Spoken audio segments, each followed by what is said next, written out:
कामिनी कुमारी जी बिहार से। महाराज जी राधे राधे। महाराज जी 2 वर्षों से राधा नाम निरंतर आपकी कृपा से जपने का प्रयास कर रही हूँ। महाराज जी मेरे पति के अलावा इस दुनिया में मेरा कोई नहीं है। पति को सर्वस्व मानकर आपकी आज्ञा में चलने से भगवत प्राप्ति हो जाएगी? पति में भगवान भाव देखो, पति में भगवान देखो, क्योंकि पति टिकाऊ चीज नहीं है। क्यों? साम हो कि ना हो, ईमानदारी की बात है। हम लोग ऐसे संशयपूर्ण जगह में रह रहे हैं, नाम है मृत्यु लोग। कब कौन सा खेल हो जाए पता नहीं, कल मिले कि ना मिले हम लोग क्या पता चले।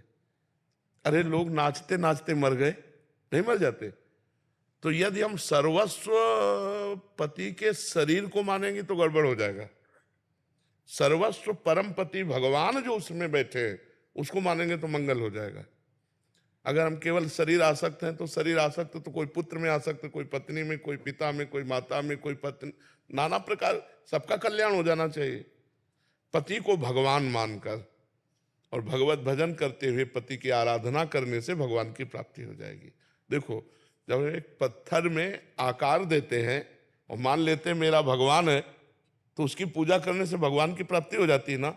तो हम पति को यदि हम भगवान मानकर पूजा करें तो भगवान की प्राप्ति होने में क्या संशय है, पक्का हो जाएगी। विकास गर्ग जी दिल्ली से। राधे राधे। राधे राधे महाराज जी। गुरुदेव हम इस लायक तो नहीं कि आपके सम्मुख खड़े भी हो सकते हैं, लेकिन कारण ही दीनों पर दया करने वाले श्री जी ने पता नहीं कृपा की और आपके दर्शन हुए। प्रभु एक बार आपने कहा था कि जो यहाँ आपके साधक सेवा में हैं उनको आप खेल खेल में ही निकुंज ले जाएंगे, परंतु हम जैसे गृहस्थी लोग जिनमें कोई भी गुण नहीं है, मन से आपका और श्री जी के आश्रित हैं, तो क्या ये सौभाग्य के पात्र हम भी बनेंगे? हाँ, मन से अगर आश्रय है और नाम जब कर रहे हो तो आप हमारे ही हो, इसमें कोई अंतर नहीं। आप दीक्षा लिए हो या ना लिए हो, दीक्षा से इससे कोई संबंध नहीं, इसमें भाव से संबंध है। यदि आप हमारी शास्त्र आज्ञा का पालन करते हो और नाम जप करते हो तो आपकी भी वही सदगति होगी जो इनकी होगी। पास और दूर ये व्यवहारिक वचन है। अगर आप 1000 किलोमीटर दूर से हमारा चिंतन कर रहे हैं तो हमारे पास ही हैं, और बिल्कुल समीप बैठा हुआ संसार का चिंतन कर रहा है तो हमसे दूर है, वो पास नहीं माना जाएगा। बहुत हजारों कोस दूर बैठा हुआ तन्मय है, वो पास माना जाएगा। पास बैठा हुआ विमुख है, वो पास नहीं माना जाएगा। तो नाम जप करो और आज्ञा का पालन करो। नैना सचादेव जी। राधा वल्लभ श्री हरिवंश महाराज जी। महाराज जी अज्ञानता में मुझसे बहुत पाप हुए हैं। जब से आप जीवन में आए हैं मैं अपने दोषों को निकाल रही हूँ और भगवत मार्ग पर चलने का प्रयास कर रही हूँ। महाराज जी स्थिति अब ऐसी हो गई है कि मैं अत्यधिक सोचने लग गई हूँ। कमरे में मच्छर के लिए वो अगर लगाती तो सोचती हूँ मच्छर मर जाएंगे, इसको इसलिए नहीं लगाना। नीचे देख के चलती हूँ ताकि चींटी ना मर जाए। महाराज जी मैं इतना ज्यादा सोचने लग गया हूँ कि मतलब बहुत ज्यादा। वैसे अच्छा है, कोई गलत नहीं है, ये कोई गलत नहीं है। ये विचार करना ही चाहिए और विवेक भक्त में जागृत ही होता है। हम अपने बचाने के लिए मच्छरदानी लगा सकते हैं, लेकिन मच्छरों को मारने का प्रयोग क्यों करें? हम देख देख करके चले, भगवान ने हमें नेत्र दिया, इतना भारी शरीर किसी छोटे जीव पे पड़ जाएगा, वो मर जाएगा, तो देख देख के तो चलना है। ये विचार कोई निंदनीय नहीं है। अगर निंदनीय विचारों में आप डूबती तो निषेध हो जाता, लेकिन ये निषेध नहीं है, तो विचार करना ही चाहिए। इतना तक विचार होता है, मान लो आप तो व्यक्त करके बता रहे, अब बाथरूम में स्नान करने गए, अब 2-3 चींटी टहल रही, अब नहाएंगे वो पूरा नाली में बह के जाएंगे, तो अंगुली गीली की और चींटी को फंसाया, गीली अंगुली में वो चिपक जाएगी ना, और बाहर जाके उसे से छोड़ा। तीनों चींटी पहले हटाओ, फिर तो अब भक्त और संसारी पुरुष में तो यही अंतर होगा। अब कई बार ऐसा हुआ कि वो चींटियों का दल है, फूल झाड़ू लाके पूरा उनको दूर, क्योंकि उनको तो ज्ञान है नहीं कि बाथरूम में कहाँ है, आपकी बड़ी टोटी खुली जे सब बहकर नाली में सब मर जाएंगी। तो इतना ज्ञान तो भक्त को, इतनी सोच तो भक्त को करनी ही चाहिए, इसमें कोई निषेध नहीं। पारस कोहली जी नई दिल्ली से। राधे राधे। महाराज जी आपके चरणों में कोटि कोटि प्रणाम। महाराज जी सुख और दुख एक ही गाड़ी के 2 पहिए हैं। मेरा प्रश्न है कि वो कौन सा सुख स्वर्ग में है जो धरती पे नहीं है, और वो कौन सा दुख नरक में मिलता है जो धरती पे नहीं है? स्वर्ग कोई खास चीज थोड़ी है। स्वर्ग के देवराज इंद्र है ना मालिक, त्रिभुवनपति है। गौतम ऋषि महात्मा की पत्नी के साथ गंदा आचरण करने के लिए व्याकुल हो गए और किया, तो कोई खास बात स्वर्ग है क्या? अगर उन अप्सराओं का भोक्ता इंद्र मृत्यु लोक की किसी ऋषि की पत्नी के साथ गलत करने का विचार करके गलत कर दिया, तो इसका मतलब स्वर्ग में वो सुख नहीं है। जिस सुख की प्राप्ति के बाद कोई चाह नहीं रह जाती, वो भगवान है। स्वर्ग भी एक नकली है, असली नहीं है। स्वर्ग का सुख भी नकली है। यहां तक कि आप ब्रह्म स्तंभ पर्यंतम सर्वम मायामयम जगत सत्यम सत्यम पुनः सत्यम हरे नामयु केवलम, तिनके से लेकर ब्रह्मलोक तक सब माया में है। माया माने झूठा, माने दिखावटी। दिखावा कुछ और है और अंदर में, अब जैसे पूरा जीवन हो गया हर सुख भोगते हुए, अब आपके पास क्या है? आपसे पूछा जाए कि आपके पास क्या है, तो फिर वही लालसा है, वही कामना है भोगने की, और कुछ चला ही है। तो झूठा ही खेल चल रहा है माया का। तो ना स्वर्ग में कोई सुख है और ना मृत्यु लोक में कोई सुख है। अगर वास्तविक सुख है जिसे कहते हैं, वो परमात्मा में है। जैसे केवट भगवान के चरण धो रहा है, बाद में भगवान ने अंगूठी दी सीता जी की, तो क्या कह रहा है? अब कछुनाथ न चाही मोरे। जब ये निकल जाए हृदय में कि जो मैं चाहता था वो मिल गया, आप कुछ नहीं चाहिए, वो केवल भगवान में ही निकलेगा और कहीं नहीं निकलेगा। लाखों कामनाएं और उत्पन्न हो जाएंगी, कोई कभी तृप्त नहीं होता। तो न स्वर्ग में सुख है न पृथ्वी में सुख है। सुख है तो भगवान में है, जो आनंद सिंधु सुख राशि। ये पक्की बात समझ लो। हम इसीलिए पहला उदाहरण दिया त्रिभुवनपति देवराज का, कि सब पूरे स्वर्ग का मालिक होकर एक मृत्यु लोक के गौतम ऋषि की पत्नी अहिल्या के साथ गलत आचरण किया। कितना निंदनीय विषय। तभी साप भी मिला था, 1000 भगदारी हो जा। इसीलिए कहीं सुख नहीं, सुख है तो भगवान के नाम में है, भगवान के रूप में, भगवान के चरणों में। ओम प्रकाश गर्ग जी, मध्य प्रदेश से। राधे राधे। महाराज जी, आपके चरणों में कोटि कोटि प्रणाम। महाराज जी, क्या पूर्ण रूप से मृत्यु का भय खत्म हो जाना, किसी चीज को पाने की इच्छा अर्थात संसार की भौतिक सुविधाओं की चाह मिट जाना और श्री जी से मिलने की व्याकुलता का तीव्र गति से बढ़ना, यही शरणागति का उच्चतम स्तर है क्या? महाराज जी, संशय निवृत्ति कीजिए। जीव की बंधन की श्रृंखला है देहाभिमान, जो अपने स्वरूप का विस्मरण होकर हम देह भाव में स्थित हो गए हैं। स्त्री या पुरुष, ये अभिमान जो जागृत हो चुका है, मैं ये हूँ, यही जीव की पुनरपि जननम पुनरपि मरणम पुनरपि जननी जठरे शयनम। इससे बहुत बड़ा दोष हो गया। जीव चैतन्य घन सुख स्वरूप आनंद समुद्र है, स्वयं परमात्मा स्वरूप है, पर वो सुख की खोज करने के लिए शरीरों की तरफ बढ़ गया, इंद्रियों की विलासिता की तरफ बढ़ गया, अपने स्वरूप को भूल गया। भोगेश्वर प्रसक्ता नाम तयापहृत चेतसाम व्यवसायत्मिका बुद्धि समाधो न विधीयते। जो भोग और ऐश्वर्य में सुख कर लिया, जिसका चित्त अपहृत हो गया, चाहे शरीर का भोग हो चाहे वस्तु का भोग हो, और धन वैभव मान प्रतिष्ठा ये अच्छा लगने लगा, मारा गया। वो मारा गया, माया के प्रवाह में वो बह गया। और ये प्रवाह ऐसा है कि बिना गुरु कृपा के रुकता नहीं है। गुरु कृपा ही केवलम। जिसने गुरुदेव की शरण ले ली और गुरुदेव के द्वारा ज्ञान तिमिरांधस्य ज्ञानांजन शलाकया चक्षुरुन्मीलितम येन तस्मै श्री गुरुवे नमः, जो अज्ञान का नाश करके ज्ञान का प्रकाश कर देते हैं, तब हमारा ये माया का प्रवाह रुकता है। तो हमारी चित्त वृत्ति भोगों में आसक्त हो गई है। हमारा ज्ञान मलिन होकर के इस बात का हो गया कि मैं स्त्री हूं, मैं पुरुष हूं। यही हमारी दुर्गति का कारण हुआ। मुख्य मूल कारण जो है ना, संस्कृति मूल सूल प्रद नाना सकल शोकदायक अभिमाना। संस्कृति का मूल और समस्त दुखों को देने वाला ये देहाभिमान है, जो हम अपने चैतन्य घन स्वरूप को भूलकर पांच भौतिक देह में अपनापन इतना कर लिए कि मैं पुरुष हूं, मैं स्त्री हूं। यही हमारी दुर्गति का कारण है। और जब हम गुरुदेव की शरण में होते हैं और जब उनके द्वारा नाम उपासना हमें प्राप्त होती है, तो इसी जड़ता का नाश होता है।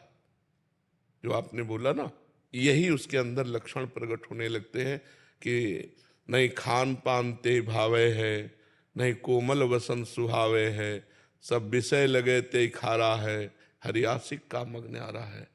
ना काहू सो बोलिबो, ना कोई व्यवहार, अपनी कुंवर किशोरी को जियत निहार निहार। शरणागत का लक्षण किसी भोगों में सुख न मिलना, भगवान के नाम रूप लीला गुण धाम में चित्त का रमण करना, किसी भी तरह किसी भी द्वंद्व से पराजित न होना, सुख दुख मान अपमान लाभ हानि, तो ये शरणागति उसकी पक्की, वो भगवत प्राप्त हो जाएगा। और जो नाम जप नहीं करता, भगवान की लीला कथा में अनुराग नहीं रखता, श्रवण कथन में, वो चाहे जो साधना कर ले, देहाभिमान पुष्ट होता ही रहेगा।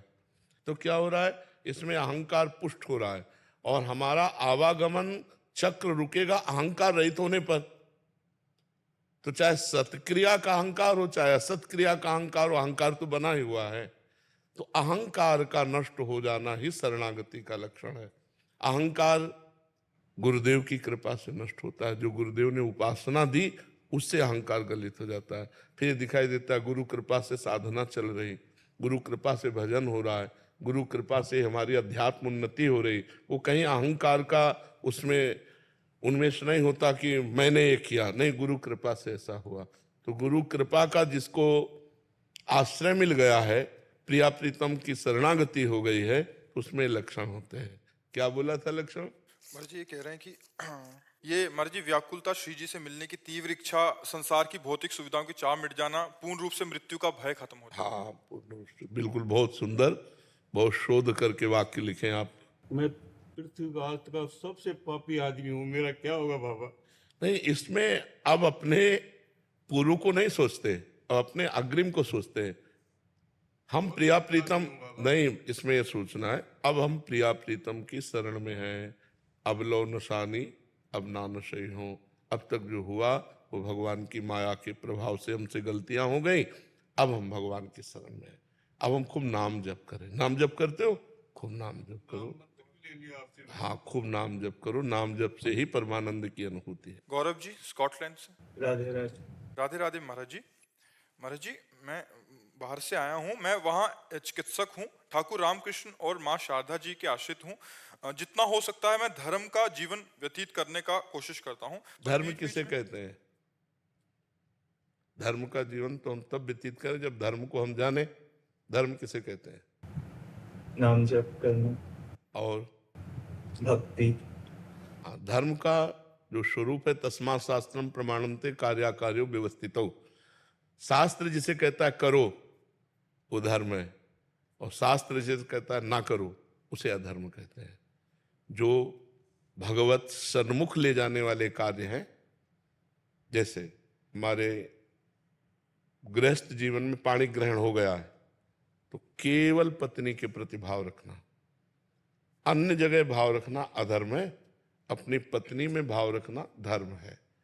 धर्म के द्वारा कमाया हुआ धन हमारी अध्यात्म उन्नति करेगा, अधर्म के द्वारा कमाया हुआ धन हमें अध्यात्म भ्रष्ट कर देगा। तो हमको धर्म से चलना है, शास्त्र सम्मत संत सम्मत जीवन धर्म में जीवन होता है। जी महाराज जी कह रहे हैं कि कभी कभी ऐसा लगता है कि मैं दूसरों से ज्यादा धर्म अवलंबन कर रहा हूँ, तो इसमें ये गलत है। अहंकार हो जाता है। हाँ, ये गलत है। अगर ये बात हटी नहीं तो धर्म का कोई लाभ नहीं मिला। ये कैसे लगा है? दूसरों में भगवत बुद्धि करने से। हम सेवक चराचर स्वामी का रूप, सिय राम में सब जग जानी, करो प्रणाम जोरि जुग पानी। दूसरे जीव नहीं है, दूसरे शिव हैं, जीव तो केवल मैं हूं।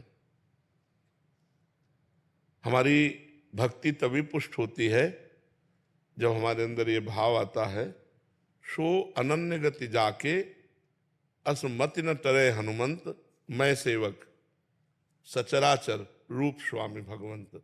चराचर जगत हमारा इष्ट रूप है, मैं सेवक हूं। तो अभिमान ही नहीं आएगा। धर्म का पालन करने का मतलब है कि हमारे हृदय में दैन्य भाव आ जाए। तृणादपि सुनी चेन तरोरियु सहिष्णुना अमानिना मान देना। अपने को तृण से भी नीच समझना, वृक्ष के समान सहनशील बनना, दूसरों को मान देना, स्वयं अमानी रहना, ये भगवत मार्ग के लक्षण है। अगर ये बात आ गई कि मैं सर्वश्रेष्ठ, तो गिरे ही हुए ही हो, मतलब 1 मिनट नहीं लगेंगे, अध्यात्म में नहीं टिक सकते, भ्रष्ट हो जाओगे। अहंकार का नाश हो जाता है।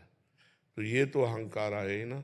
जब दूसरे में तो लगे कि ये कम धर्मात्मा, तो उसी समय सोचो नहीं नहीं, इसमें परमात्मा है, सब के अंदर परमात्मा विराजमान है, मैं परमात्मा का दास हूं, तो मैं तो सेवक हुआ, ये स्वामी हुए, तो अहंकार कभी होगा नहीं।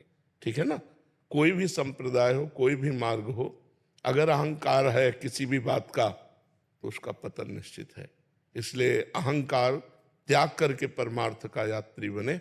तो वही हम फिर कह रहे हैं, जो भी तुम्हारे अंदर है वो किसी महापुरुष की कृपा से है। आप ऐसा सोचो ना, जैसे आपने कहा स्वामी श्री रामकृष्ण परमहंस जी, तो उनकी कृपा देखो ना, कि अगर मेरे में कुछ भी धर्म है तो रामकृष्ण परमहंस जी की कृपा से है। तो उनकी दी हुई वस्तु मेरी थोड़ी है, तो मैं अहंकार क्यों करूं? अहंकार तो तब करूं जब मेरी उपज हो। ये तो मेरे गुरु की कृपा है, ये तो आचार्य की कृपा है, ये तो महापुरुष की कृपा है। तो उसमें तुम्हें दैन्यता आएगी, और ऐसे नीचे देखोगे तो अहंकार आ जाएगा, और अहंकार आ जाएगा तो निश्चित पतन हो जाएगा। बड़े बड़े महापुरुषों को अहंकार का स्फुरण होते ही पतन का मुख देखना पड़ा है। जो बड़ी स्थिति के हुए हैं, अगर थोड़ा भी अहंकार आ गया, भगवान को द्वेष है अहंकार से, और यही दरबार दीन को आदर रीत सदा चली आई। दैन्यता से प्रीति है और अहंकार से द्वेष है। दैन्यता पूर्वक सुदामा के टूटे हुए तंदुल चबाने में महाराज को जो सुख मिल रहा है, अहंकार पूर्वक दुर्योधन सब व्यवस्था किए हुए, भगवान ने आंख उठा के नहीं देखा। सबरी के जो बेर खाने में राम जी को आनंद मिल रहा है, वो कहीं किसी अरब खरबपति के यहाँ भोग लगाते हुए भगवान को नहीं देखा गया। सबरी मैया के बेर भगवान। दैन्य, यही दरबार दीन को आदर रीत सदा चली आई। जैसे हम बहुत अच्छा भोग बनावे ठाकुर जी के लिए, मक्खी मर के गिर जाए उसमें तो भोग लायक नहीं रह जाता। ऐसे कितनी भी बढ़िया साधना हो, अहंकार आ जाए तो वो भगवान के लायक नहीं रहती, वो भगवत प्राप्ति के योग्य नहीं रहती। जैसे आपने कोई वस्तु दी और आपने 50 जगह उसको गा दिया, या गर्व है कि मैंने वस्तु दी, वो वस्तु भगवान स्वीकार नहीं करते। जब वस्तु दी और आपको रोना आ जाए कि मेरे ऊपर कितनी कृपा है, मुझ अधम की ये वस्तु स्वीकार कर ली, ओहो आज तो मेरे अहो भाग्य। अब वो बात, तो हमारे द्वारा जो धर्म होता है, जो दान होता है, जो कर्म होता है, उसमें अहंकार नहीं आना चाहिए। यदि अहंकार आ गया तो फिर सब बात बिगड़ जाएगी। एक दिन वीर शिवाजी ने जाकर स्वामी समर्थ गुरु रामदास जी से कहा कि स्वामी जी आपकी कृपा से अकाल पड़ा था, एक भी आदमी भूखा नहीं रहने दिया, पूरा खजाना। तो उनका चलो हमारे साथ चलो। एक घन लिया, घन वो तोड़ने के काम में आता है, पीटने के काम में आता है। हाँ, वो हथौड़े से बड़ा डबल होता है। तो एक विशाल पत्थर था, बोले इसमें मारो। पत्थर मारा, तोड़ा, थोड़ी मिट्टी हटाई तो उसके नीचे एक मेढक बड़े आराम से स्वस्थ बैठा था। बोले शिब्बू इसको पवाया क्या? नहीं। तो बोले जो चराचर का पालन करता है वही तुम्हारे अंदर प्रेरित करके पालन करवाया, तुम अहंकार व्यर्थ मत करो, तुमने इसको पवाया? बोले नहीं, मैं तो इसको जानता भी नहीं था। तो जो चराचर का पोषण कर रहा है वही सबका भरण पोषण कर रहा है। भगवान ने अगर आपको योग्यता दी है कि आप चार को सुख पहुंचा सके, तो उसमें धन्यवाद मनाओ भगवान का कि वो पैसा व्यभिचार में नहीं गया, वो पार्टी शराब पार्टी में नहीं गया, वो किसी का नाश कराने के लिए नहीं खर्चा हुआ, वो दूसरों के सुख के लिए खर्चा करवाया। इसलिए भगवान को धन्यवाद। तो दियम वस्तु गोविंदम तुभ्यमेव समर्पये, आपकी दी हुई वस्तु आपको दे रहे, धन्यवाद है, आपने हमारे जीवन को सत्कर्म में लगा दिया, धर्म में लगा दिया। अहंकार पतन का कारण है। बड़ी बड़ी जगह देखा गया जहां अहंकार आया वहां उसका पतन हो गया। जी। शुभ्रा सोनी जी भोपाल से।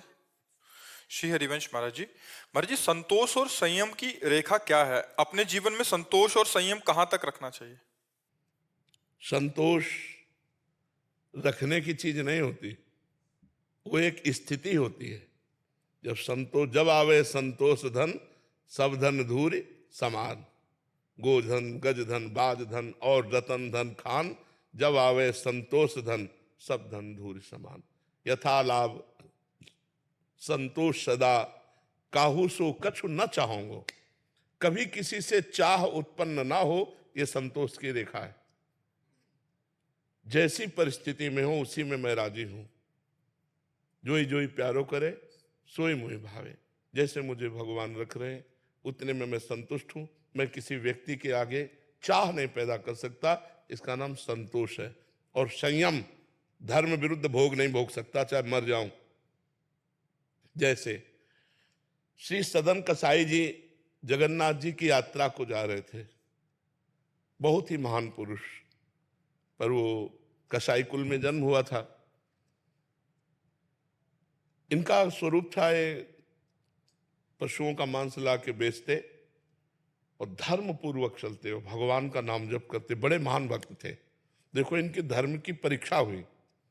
ये जगन्नाथपुरी जा रहे थे दर्शन करने, तो रास्ते में भिक्षावृत्ति से, भगवान के भक्त थे, तो एक घर में आवाज लगाई भिक्षाम दे। तो एक नौवधू निकली। और ये ब्रह्मचर्य का एक तेज होता है, भागवतिक भजन करने वालों में एक प्रकाश होता है जो सबको प्यारा लगता है। ऐसा लगता है ये हमसे बात कर ले, ये हमारी तरफ देख ले और ये हमारे बहुत प्रिय है, ऐसा सबको लगता है। जो सच्चे भजन मार्ग के पथिक होते हैं वो अपने लगते हैं। ऐसा लगता है कि काश मैं इनके संग में रह पाता। ऐसा उस नौवधू ने जे भी देखा वो लुट गई। उसने कहा यहीं पा लीजिए।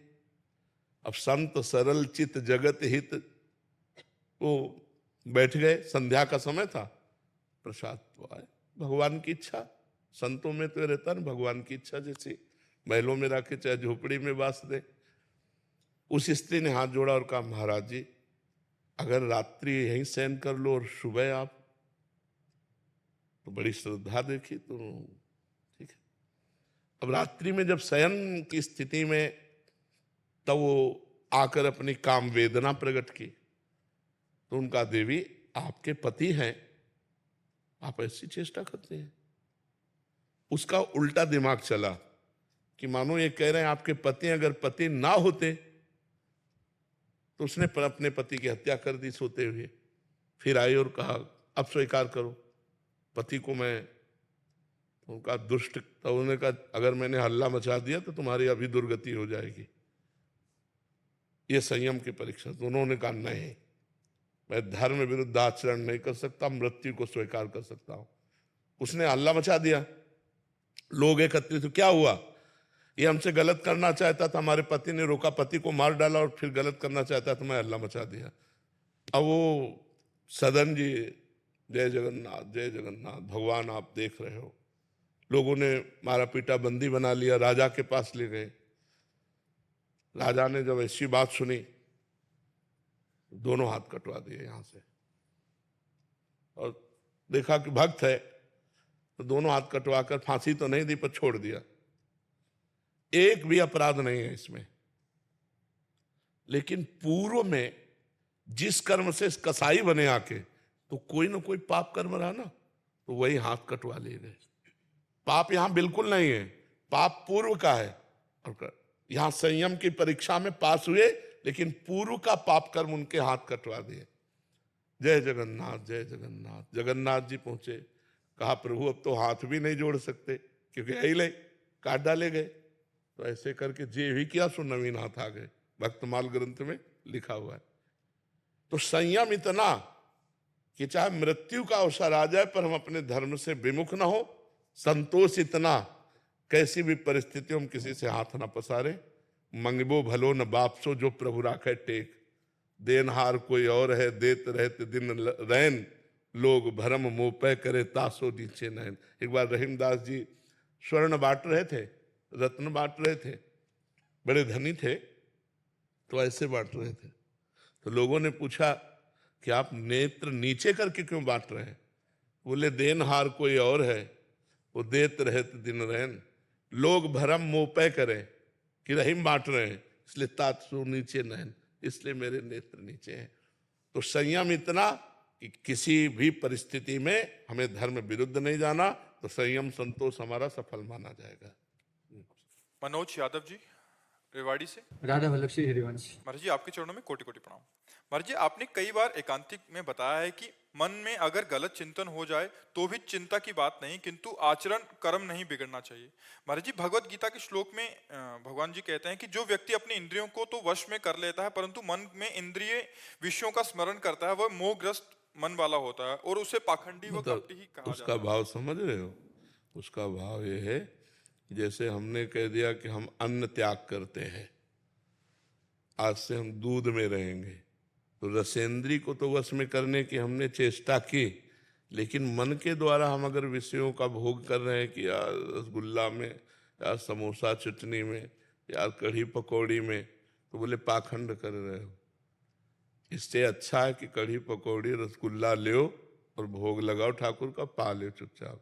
तो मन से चिंतन तुम करते हो भोगों का, वहां ये तो नहीं कह रहे कि पाप कर रहे हैं, वहां भगवान कह रहे पाखंड कर रहे हो। पाखंड का मतलब दिखावा, नाटक कर रहे हो।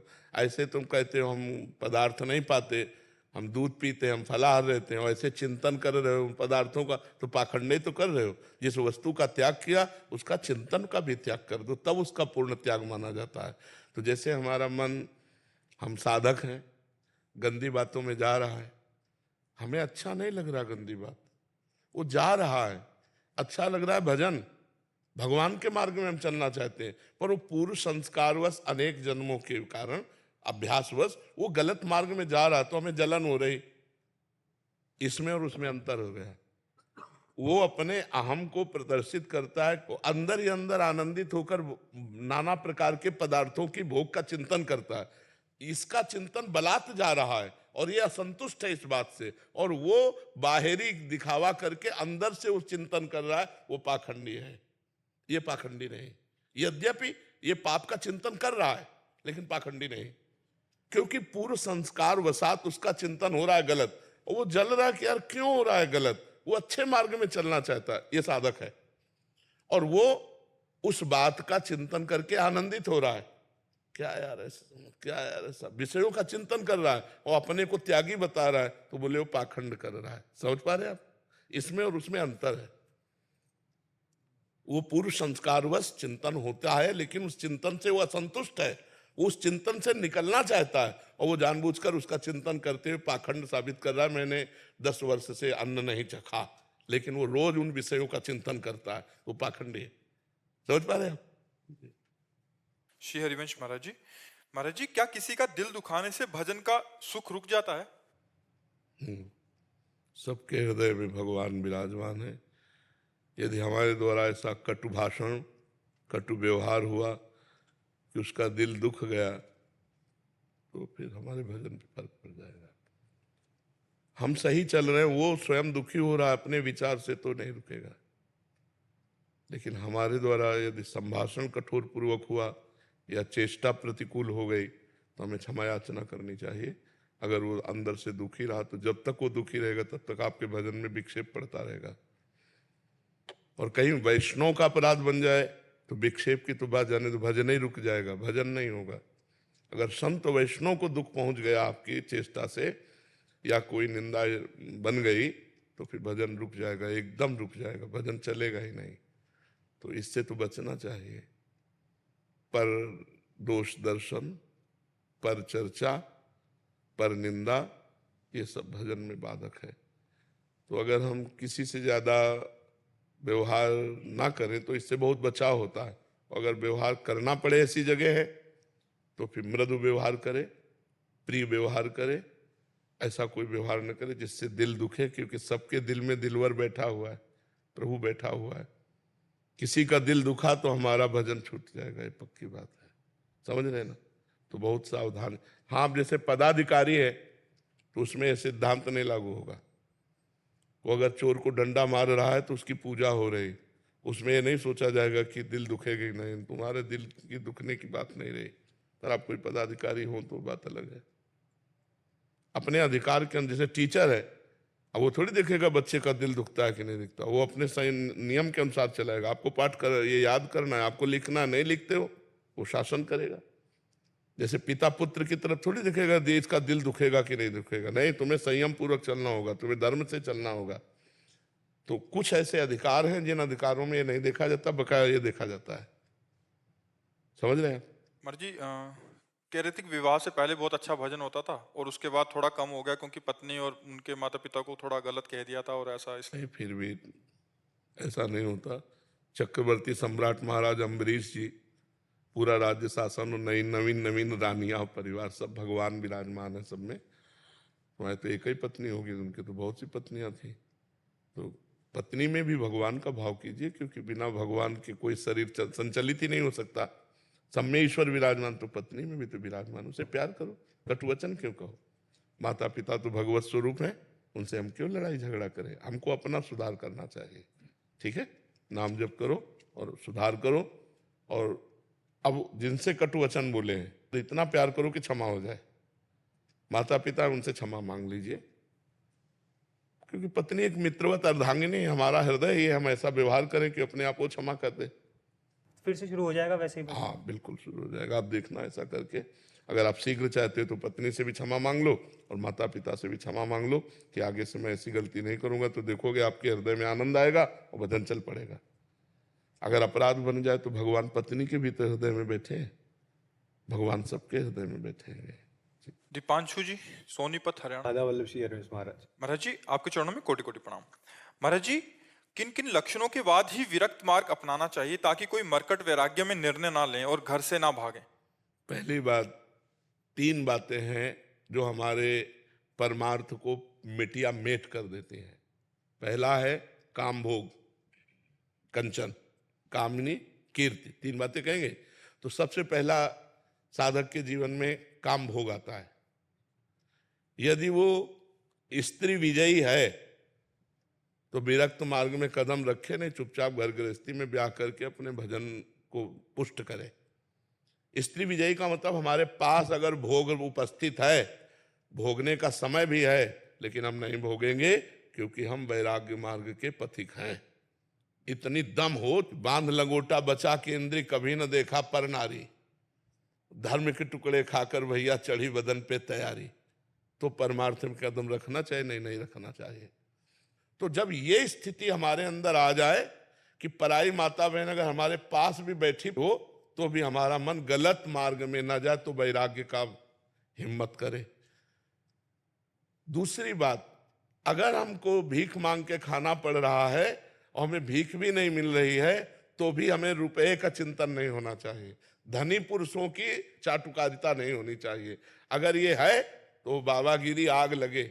वो किसी काम की बाबागिरी नहीं जो धनियों के पीछे धन के लिए लालसा करके उनकी चाटुकारिता करे, वो बाबागिरी नहीं है। बाबा मंगबो भलो न बाप सो जो प्रभु राखे टेक, कंचन और कामिनी और फिर कीर्ति, मान प्रतिष्ठा की चाह रखना, ये परमार्थ से भ्रष्ट कर देती है। अगर 3 मोटी मोटी बातें समझ ले कि मुझे कंचन का मोह नहीं रखना, कामिनी से मोह नहीं रखना, मान प्रतिष्ठा से मोह नहीं रखना, रात दिन हर परिस्थिति को सहते हुए नाम जप करना है, तो वैराग्य में चले। अन्यथा घर में रहकर भजन करे तो सदगति हो जाएगी। बाबा जी बनने पर पाप होए तो फिर और का, मान लो चोर है तो दंड मिलकर पवित्र हो सकता है, लेकिन पुलिस चोर बन जाए तो फिर वो विशेष दंड नहीं, क्योंकि तुम कानून के रखवाले होकर कानून का हतन कर रहे हो, इसलिए वो तो कानून का विरोधी है क्योंकि जानता नहीं है, और तुम तो कानून को जानते हो। ऐसे ही संसार का पापी जीव तो जानता नहीं धर्म को, तुम तो धर्मात्मा हो, बाबा जी उपदेष्टा हो, तुम विशेष पापी हो, विशेष दंड के अधिकारी हो। अगर कोई वेश रखकर पाप करे तो विशेष दंड का अधिकारी होता है।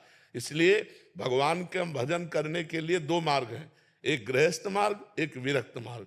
गृहस्थ मार्ग में आप जैसे हो अपने अनुसार चलते हुए, घर गृहस्थी का पालन करते हुए राधा राधा जप रहे हो, भूखे को भोजन पवा दिया, कभी किसी बीमार को औषधि दे दिया, बढ़िया भजन हो रहा है।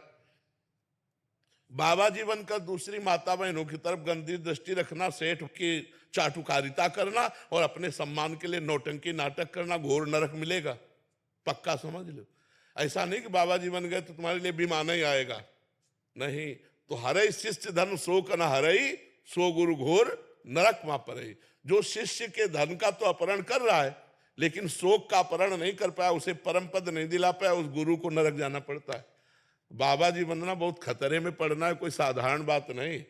हम कह रहे 50 वर्ष ब्रह्मचारी रहे और 5 मिनट गलती हो गई तो 50 वर्ष पर पानी फिर गया कि नहीं फिर गया?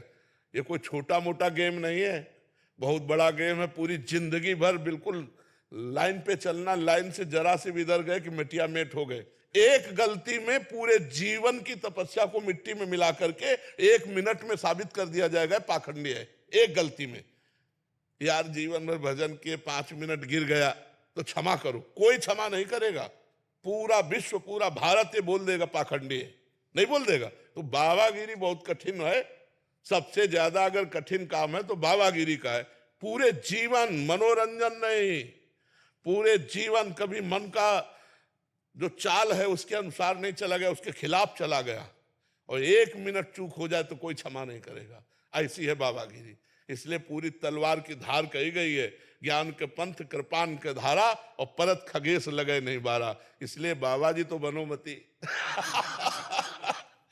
हाँ, अपने घर में गरम गरम रोटी पाओ और राधा राधा जपो, इससे कल्याण। कलयुग है, कलयुग है। बाबागिरी का निर्वाह करना बहुत कठिन है। और अपने लोग गंगा किनारे 20 वर्ष भगवान जैसे, तो वो निर्वाह हो गया। अच्छा, अब समय गंगा किनारे भ्रमण करने का भी नहीं रह गया। मार डाले जाओगे, चोर कह देंगे, बच्चा चोर कह देंगे, कुछ भी कह सकते हैं, नहीं कह सकते। बाबा जी मत बोलना, बाबा जी बोलने के रहता है। महाराज जी, मैं भी जैसे ठाकुर शेरदास जी की तरह प्रतिदिन के 3 लाख नाम जप करना चाहता नाम जब करना चाहते हो, लेकिन भेष मत बदलना, पैंटे शर्ट में रहना। हाँ, अपने घर के हाँ, भेष बदलना बहुत कठिन है, बहुत कठिन है। जरा सा भी चूक हो जाए तो भाई कोई बर्दाश्त नहीं करेगा। हाँ, इसलिए बहुत सावधानी। अच्छा, हमें और कोई बर्दाश्त करे चाहे न करे, ईमानदारी वाला जीवन जीना चाहिए। देखो, गृहस्थ है, अपना ब्याह कर लो, 10 पैसे कमाओ मेहनत से, खुद खाओ, दूसरों को भी खवाओ, नाम जप करो, बढ़िया जीवन है।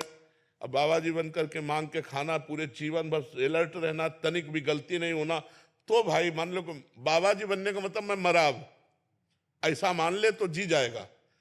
मरो रे जोगी मरो मरनो है ति मीठो, ऐसे मर के देखो जैसे गोरख मर दीठो, गोरखनाथ जी कहते। अपने को मन मार्या तन बस में कीना, हुआ भरम सब दूर, बाहर से कछ दिखत नहीं अंदर चमके नूर, आपो त्याग जगत में बैठे नहीं किसी से काम, उनमें तो कछु अंतर नहीं संत का उचाय राम वो बात एक स्थिति है। नहीं महाराज जी, मतलब शादी का वैसा कोई वो नहीं, कोई आकर्षण नहीं। अब देख लियो तुम आकर्षण, श्रृंगी ऋषि का नाम सुना है सुनो, मृगी से पैदा हुए थे, स्त्री देखा नहीं था, श्रृंगी ऋषि। और जब उनको भ्रष्ट करने के लिए लगाई गई ना, तो वो गई श्रृंगार करके, तो उन्होंने समझा कोई ऋषि आया, स्त्री जानते ही नहीं थे, तो उठ के दंडवत की। तो अब वो तो डर गई ना, वो मान लो कहाँ ऋषि दंड, तो उनका हम नियम लिए हैं, दंडवत तुम्हारी स्वीकार नहीं करेंगे, तुम्हारे आसन पे नहीं बैठेंगे दिए हुए। एक ब्रह्म ऋषि के दिए हुए आसन पर कोई गंदी प्रवृत्ति वाला बैठ सकता है? और वो गलत भाव लेके गई थी। अब उन्होंने जब ऐसे देखा तो उन्होंने कहा, ऋषि तुम्हारे केस कैसे कोमल कोमल है, हमारे केस महाभारत में लिखा है, स्पर्श से बोले ऋषि तुम्हारा स्पर्श बड़ा सुख प्रदान कर रहा है, आज तक हमारा हमारे पिता का स्पर्श इतना सुख प्रदान नहीं किया। अब वो कंदमूल फल लाए उनके लिए, तो उनका नहीं, हमारा व्रत है, हम किसी का दिया नहीं पाते, आप ही हो। तो अंगूर की बनी हुई पिलाया, अब ब्रह्मांड घूमने लगा। अब इतने में सूचना मिली कि विवांडक ऋषि आ रहे हैं, तो भागी हो। तो ऐसे बैठे थे, तो उन्होंने कहा बेटा क्या हो गया? बोले मुझे उस ऋषि से मिला दो जिसके कोमल केस थे ऐसा हाँ, तो मृगी से पैदा हुए थे, स्त्री नहीं देखा था, तो ब्याह हुआ और पूरा गृहस्थी धर्म को स्वीकार किया। तो आइए कि हमारा मन नहीं चलता, तो भैया हम उनकी बात कह रहे जिन्होंने स्त्री देखा नहीं, जिनकी माँ स्त्री नहीं थी, मृगी से पैदा हुए थे श्रृंगी ऋषि। माया बहुत विचित्र है। भगवान का नाम जप करो, उत्साह पूर्वक करो, लेकिन हम कह रहे हैं कलिकाल है। भगवत प्राप्ति के लिए जो अब वैराग्य चाहिए वो नहीं रह गया है। कोई घर ऐसे मुश्किल मिलना होगा जहां शराब न पी जाती हो, जहां मांस न खाया जाता हो। मतलब ये तो पवित्र धाम है, तब हम बात करें। जैसे अन्यत्र जो है भिक्षा लेने लायक नहीं रह गया, यहाँ पवित्र धाम है। हमारा ब्रज क्षेत्र भगवान का स्वरूप। अरे हमारे पवित्र धामों में तो इतना शासन हो जाना चाहिए कि यहाँ मांस मदिरा बिक्री नहीं होनी चाहिए। ये पवित्र धाम है। ब्रज 84 को यहाँ की रज में लोटो, चरणामृत पियो, ठाकुर दर्शन करो। अब हम उनके घरों में कैसे रोटी मांगे जिनके घर में मदिरा पान होता है, जिनके घर में मांस भक्षण होता है। तो अब साधुता का निर्वाह करना बहुत कठिन है। अच्छा, हम जिएंगे तो तुम्हारे दिए ही तो जिएंगे। आप विचार करो, अब पापी पुरुष हमको देगा तो हमारी बुद्धि पाप में होगी कि नहीं होगी? हम कहाँ जिएंगे? जिएंगे तो तुम्हारे बीच में। कहाँ खाएंगे? खाएंगे तो तुम्हारे बीच में, रहेंगे तो तुम्हारे बीच में, और तुम्हारे आचरण भ्रष्ट हो रहे हैं। तो हम जिएंगे, हम खाएंगे तो हमारी बुद्धि भी भ्रष्ट होगी। बाबा जी बनकर भगवत प्राप्ति करना बहुत कठिन, बहुत कठिन है, क्योंकि हम उसको देख रहे हैं। इसीलिए जितने बन गए वो बढ़िया है, आगे सोच समझ के बने। बहुत कठिन कलिकाल।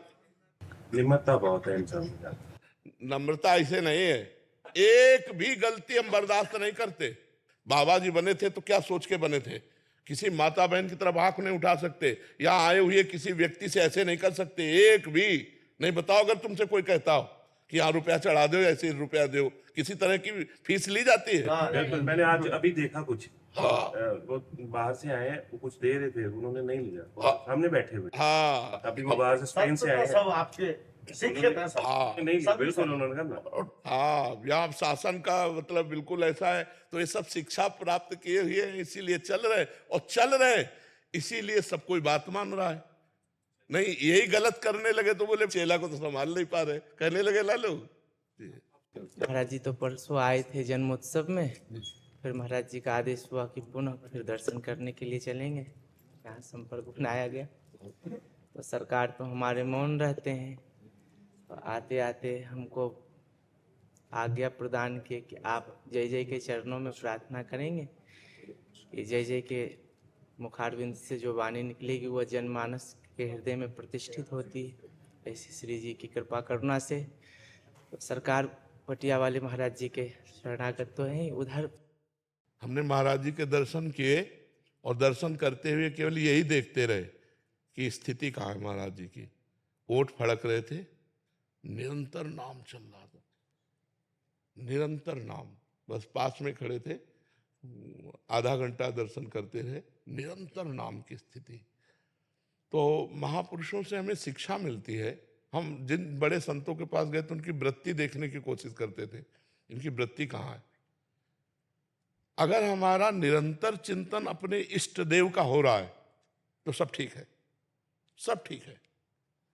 इष्ट देव का चिंतन निरंतर नहीं हो रहा तो सब गड़बड़ है। सब साधन कर ये है फल सुंदर, प्रभु पद पंकज प्रीति निरंतर। अगर हमारा जो इष्ट है, एक एक वृत्ति इष्टाकार है, बस हमने जीवन में एक ही बात पकड़ी है, एक भी श्वास, एक भी मिनट प्रभु से बिलग नहीं जाना चाहिए। बचपन से एक ही बात पकड़ी, गुरुदेव ने पकड़ा दी, एक भी मिनट व्यर्थ नहीं जाना चाहिए। तो हम जैसे आपसे बात कर रहे हैं तो आप पूछ सकते हैं इस समय नाम जप कैसे हो रहा है आपका? तो आपके मुखारविंद पर हम राधा लिख रहे हैं, हमारी एकाग्रता राधा नाम पर है, और राधा नाम तुम्हारे मुखारविंद पे लिखा हुआ सामने, और बात आपसे कर रहा हूं। और बात भागवतिक हो और नाम चिंतन हो। अब हमें कोई चिंता नहीं, चाहे अभी प्राण निकल जाए तो हम अपने इष्ट में हैं, इष्ट से बिलग नहीं है। इष्टाकार वृत्ति महापुरुषों में देखे। अगर हमारी वृत्ति छिन्न भिन्न हो रही है, कहीं आकर्षित हो रही, तो जल्दी हटा लेना चाहिए। हमारा समय व्यर्थ नहीं जाना चाहिए। अव्यर्थ कालत्वम, एक भी सेकंड हमारा व्यर्थ नहीं जाना चाहिए। बस यही हमने जीवन में पकड़ा है, और यही हम चाहते हैं कि गुरु कृपा से सब लोग यही बात को पकड़ें जो हनुमान जी महाराज कह रहे हैं, का हनुमंत विपत्ति प्रभु सोई, जब तो सुमिरन भजन न होई। या हम ठाकुर सेवा में है या ठाकुर चिंतन में है, तभी हम विपत्तियों से बचे। अगर चिंतन और सेवा से अलग है तो फंस जाएंगे। भजन का मतलब सेवा होता है, सुमिरन का मतलब चिंतन होता है। अगर हम भगवत चिंतन परायण है, भगवत सेवा परायण है, तो हमें तसल्ली है कि हमारा जीवन ठीक है। एक भी मिनट नहीं, एक भी मिनट। अव्यावृत भजनात् देवर्षि नारद जी कहते हैं, अखंड भजन, तन्मयाहा, तन्मय होकर के प्रभु के चिंतन में, तदर्पिता अखिलाचारिता तद्विस्मरणेन परम व्याकुलतेति, समस्त आचरण भगवान को समर्पित। ये शरीर भगवान की धरोहर है, इसके द्वारा कोई भी ऐसा आचरण न हो जिसमें मैं भोगता हूं। नहीं, मेरे प्रभु, ये दास प्रभु का संपूर्ण समर्पण चित्त, तो एक भी वृत्ति मैं सुख वाली नहीं होनी चाहिए। जोई जोई प्यारो करे सोई मोहि भावे, ज्यों ज्यों राखत हो त्यों त्यों रहियत हो हरि। और निरंतर भगवत स्मरण, भगवत स्मरण छूटे ऐसे बड़े से बड़े शुभ कर्म का भी त्याग कर देना चाहिए। जो कुजोग ज्ञान अज्ञानु, जहाने राम प्रेम परधानु, सो सब धर्म कर्म जरि जाऊ, जहान राम पद पंकज भाव। हमारे इष्ट का भाव छूटे, ऐसे आग लगे धर्म कर्म में, ऐसे ज्ञान वैराग्य जोग में हम भी आग लगे, जिसमें हमारे प्रभु का चिंतन छूटे। वैराग्य वही सार्थक जो अनुराग से रंग दे हमारे हृदय को, ज्ञान वही सार्थक जो अनन्य बनाकर इष्ट की तन्मयता में डुबो दे कि इनके सिवा कोई है नहीं, इससे बड़ा कौन सा ज्ञान, सिय राम में सब जग जानी, करो प्रणाम जोरी जुग पानी। बस निरंतर भगवत चिंतन, यही जीवन की सार्थकता है, यही महापुरुषों से इतना प्रभाव। महापुरुष जिस आसन पर बैठ गए वो आसन सिद्ध हो गया, वो आसन मनोकामना पूर्ण करने वाला हो गया।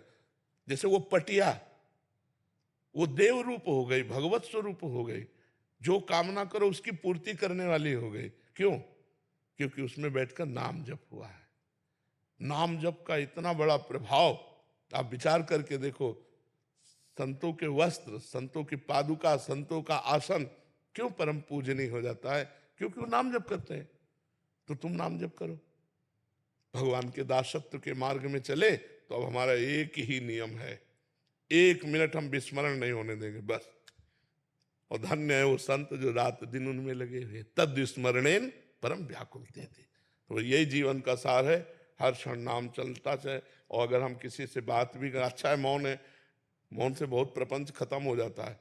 मौन बहुत जरूरी है साधक को, नहीं तो कहीं ना कहीं किसी की स्तुति निंदा हो जाती है। सुनो तात माया कृत गुण और दोष अनेक, गुण या उभय न देखी, देखी सो अविवेक। न किसी की गुण चर्चा, न किसी की दोष चर्चा। रात दिन नाम भगवान का स्वाद लेने के लिए मौन अत्यंत, इसीलिए राधा बाबा जड़ मौन हो जाते थे। पूज्य गीता वाटिका राधा, मौन साधक को अनिवार्य है। ना अगर पूर्ण मौन रह पावे तो विचार मौन रहे। जब तक हमें आवश्यक न समझ में आवे तब तक हम उत्तर न दें, जरूरी है। कोई हमसे बोला राधे श्याम, मन में राधे श्याम बोल दिया, ए बाबा हमको बिल्कुल उत्तर नहीं दिया। विद्वान होते हुए भी मूर्खों जैसा आचरण करे, विद्वान होते हुए भी मूर्खों जैसा जड़वत आचरण करे, शास्त्र आदेश करता है संसार प्रपंच तुम्हें छू ना पावे, रात दिन प्रभु के चिंतन। बोले लोक कल्याण कैसे होगा? यहाँ को लोक का कल्याण होना है। जड़ चेतन जग जीवजत सकल राम में जान, कल्याण हमारा सिर्फ होना है, लोक का कल्याण नहीं। लोक तो कल्याण स्वरूप भगवान का स्वरूप है। सर्वम खलमिदम ब्रह्म। खूब नाम जप, निरंतर नाम जप। सेवक हम, स्वामी पूरा संसार, दास हम, स्वामी पूरा संसार। कल्याण सिर्फ मेरा होना है, सारा संसार कल्याण स्वरूप भगवत स्वरूप। ऐसे साधना में चला जाए तो बहुत जल्दी लाभ प्राप्त हो जाए।